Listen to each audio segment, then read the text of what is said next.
Good morning student. जैसा कि आप सभी जानते हैं हम लोग बायोटेक्नोलॉजी का टॉपिक कर रहे थे। तो इसमें हम लोग टूल्स के बारे में अच्छे से पढ़ चुके हैं, कौन कौन से टूल्स को हम लोग यूज करते हैं, एंजाइम्स कैसे यूज करते हैं, कहाँ पे कैसे वो फंक्शन करते हैं, किस किस जगह से हमें डीएनए के फ्रेगमेंट्स को मिल सकते हैं, कैसे उनको हमने वेक्टर के अंदर डालना है, वेक्टर क्या होता है, ये सारी बातें हम लोग कर चुके हैं।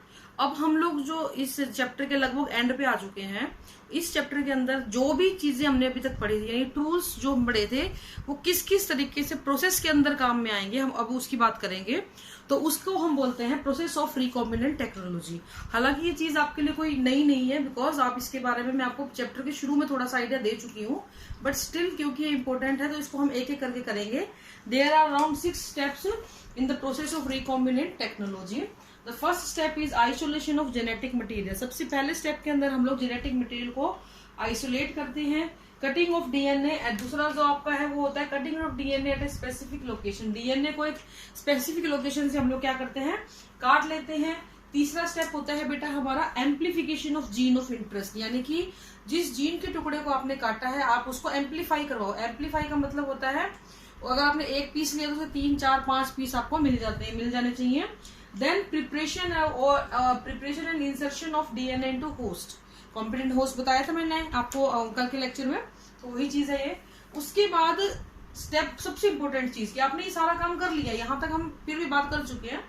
Now the these 2 processes are most important one, कि कैसे आप अपने जीन के प्रोडक्ट को लेंगे और कैसे जो आपका ये जीन का जो प्रोडक्ट है ये इसकी डाउन स्ट्रीम प्रोसेसिंग की जाएगी। डाउन स्ट्रीम प्रोसेसिंग का मतलब क्या होता है बेटा, कि प्रोडक्ट आपको मिल गया लेकिन वो आपके लिए वैल्यू करता है या नहीं, वैल्यूएबल है या नहीं, या जिस लेवल का आप उसको बनाना चाहते थे, जिस तरीके से आप उसको बनाना चाहते थे वैसा वो बना है या नहीं बना है, इसकी हम लोग बात इसमें करेंगे। तो एक एक करके हम लोग इन सभी स्टेप्स की बात करेंगे। तो सबसे पहले होता है बेटा आइसोलेशन ऑफ जेनेटिक मटेरियल। कैसे आप जेनेटिक मटेरियल को आइसोलेट करते हो, तो सबसे पहले हम इसी की बात कर लेंगे। तो इसमें क्या होगा बेटा, सबसे पहले हम लोग आइसोलेट करेंगे। आइसोलेट का मतलब क्या होता है, अलग करना। तो हम कैसे करेंगे कि हम कोई भी अगर बैक्टीरियल सेल है तो बैक्टीरियल सेल को हम लोग ट्रीट करवाएंगे किससे, लाइसोजाइम से। या सब कुछ आपने पढ़ा हुआ है, आपके लिए नया कुछ भी नहीं है इसमें।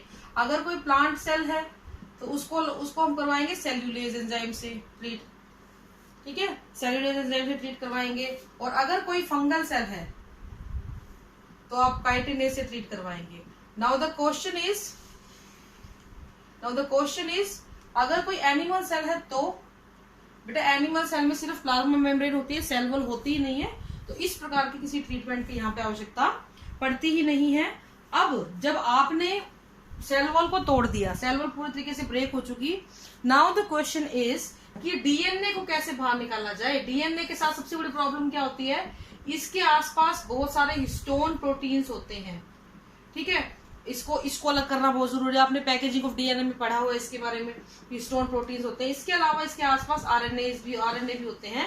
तो उसके लिए हम लोग क्या करेंगे बेटा, कि हम लोग अगर ये चाहे कि हिस्टोन प्रोटीन को रिमूव कर दिया जाए तो हम लोग प्रोटीएज एंजाइम से डीएनए को ट्रीट करवाएंगे। तो ये प्रोटीएज एंजाइम इन हिस्टोन प्रोटीन को ब्रेक कर देगा। अगर हम आरएनए की बात करें तो हम लोग राइबो न्यूक्लियस एंजाइम से ट्रीट करवाएंगे। राइबो न्यूक्लियस एंजाइम से ट्रीट करने की वजह से क्या होगा, आपका आरएनए का भी ट्रीटमेंट यहाँ पे हो जाएगा। तो बेसिकली हमने क्या किया, हमने सबसे पहले सेल वॉल को ब्रेक कर दिया और फिर हमने जो उसके डीएनए के साथ जो एक्स्ट्रा चीजें लगी हुई थी उनको भी धीरे धीरे क्या करवा दिया, रिमूव करवा दिया। नाउ अब आपको डीएनए मिल गया है, लेकिन इसको निकालना इतना थोड़ा सा मुश्किल होता है। तो इसके लिए we are using the chilled ethanol. हम चिल्ड एथेनॉल को यूज करेंगे। और अगर आपने इसको स्पूलिंग एक प्रोसेस होता है जिसके जरिए इसको किया जाता है। स्पूलिंग का मतलब होता है बेटा, जैसे आप लोग चाउमीन खाते हो तो आप लोग जो फोर्क होता है उसके चारों तरफ उसको आपकी चाउमीन को लपेट लेते हो, उसको स्पूलिंग बोलते हैं। यानी कि या फिर किसी चीज पे मैं फॉर एग्जांपल मैं आपको एक रील दे दूं, पतंगे उड़ाते हो आप लोग, कहते हो इसको लपेट लो आपकी उस पे क्या वो चरखी पे, तो आप उसको लपेट, that is known as spooling. तो इस तरीके से आप डीएनए को चिल्ड एथेनॉल में डाल के उसकी स्पूलिंग करवा लेते हो, उसको इजीली बाहर निकाल लेते हो, ठीक है। तो इस तरीके से हम लोग जेनेटिक मटेरियल को आइसोलेट इजीली कर सकते हैं। ये यहाँ पे आपका फर्स्ट स्टेप कंप्लीट हो जाता है, ठीक है बेटा। अब आता है आपका second step, that is the cutting of DNA fragments. ठीक है, कटिंग ऑफ डीएनए फ्रेगमेंट्स आप लोग जानते हो कैसे करी जाएगी। तो कटिंग ऑफ डीएनए फ्रेगमेंट, आधे से ज्यादा बच्चों को ये बात बहुत अच्छे से पता है। We are using restriction enzyme here, हम लोग यहाँ पे रिस्ट्रिक्शन एंजाइम्स को यूज करते हैं for cutting of DNA at a specific location. ये चीज इंपॉर्टेंट है यहाँ पे कि आप लोग स्पेसिफिक लोकेशन को यूज करते हो, और वो स्पेसिफिक लोकेशन यहाँ पे कौन सी होती है बेटा, पैलिंड्रोमिक सीक्वेंस होते हैं जिनको आइडेंटिफाई करके कट लगाया जाता है so that sticky and can produce. ठीक है, तो कटिंग करी जाएगी यहाँ पे। अब आपके पास बहुत सारे अलग अलग साइज के टुकड़े आ गए।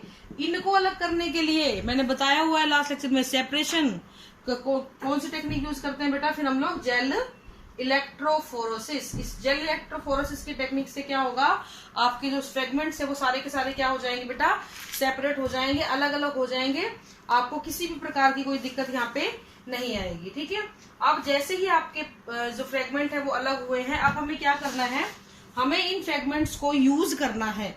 यूज कैसे करेंगे, इनको हम लोग वेक्टर के साथ इनको जोड़ देंगे। तो इसको हम क्या करेंगे बेटा, ऐड करेंगे वेक्टर्स के साथ में। ठीक है, तो अगला जो आपको अगला जो स्टेप है, थर्ड स्टेप जो है वो होता है फॉर्मेशन ऑफ आरडीएनए। ये चीज ध्यान रखना, आरडीएनए राइबोसोमल डीएनए मत बोल देना।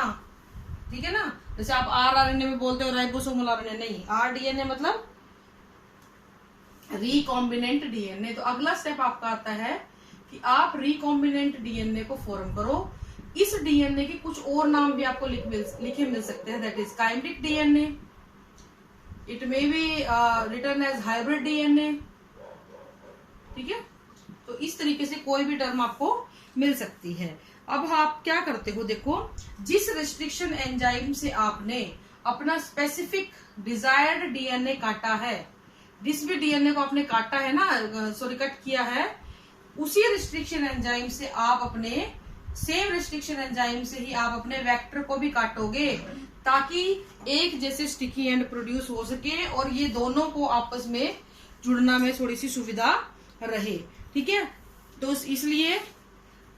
इसलिए क्या होता है कि हम लोग क्या करते हैं, इनको इजीली दोनों को सेम रिस्ट्रिक्शन एंजाइम से काट के इन लोगों को आपस में मिक्स कर देते हैं, और यहाँ पे ऐसे ही नहीं हवा में जुड़ जाएंगे, इनको with the help of ligase enzyme हम लोग स्टिक कर देते हैं। तो इस तरीके से जो है आपका लाइगेज एंजाइम की हेल्प से आपके जो कॉम्बिनेशन है वेक्टर के वो बन जाते हैं।